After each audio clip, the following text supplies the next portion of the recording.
તો બુલેટિનમાં આગળ વાત કરીએ જામનગરની. જામનગરમાં આવેલ મેડિકલ કોલેજમાં મહિલા જાતીય સતામણીનો બનાવ સામે આવ્યો છે. એક મહિલાએ મેડિકલ કોલેજના પ્રોફેસર સામે જાતીય સતામણી અંગે ફરિયાદ કરી છે. યોગ્ય તપાસથી અનેક ભોગ બનનાર મહિલા તબીબો સામે આવે તેમ છે.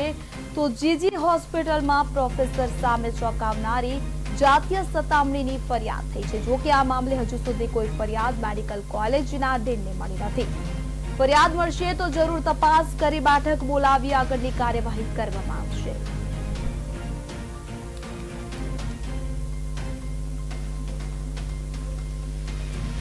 વર્તમાન પત્રમાં વિગતો જાણવા મળેલ છે તે પ્રકારની કોઈ ફરિયાદ લેખિતમાં આજ દિવસ સુધી અત્યાર સુધી સંસ્થાને મળેલ નથી.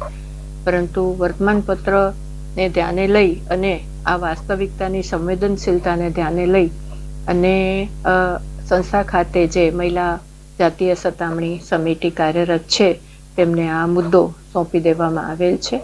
અને ફરિયાદી કોણ છે અને હકીકતલક્ષી અહેવાલ શું છે એ હવેની તમામ વિગતો આ સમિતિ દ્વારા એકઠી કરી અને રજૂ કરવામાં આવશે. તે પ્રમાણે આગળ ઉપર પગલાં લેવામાં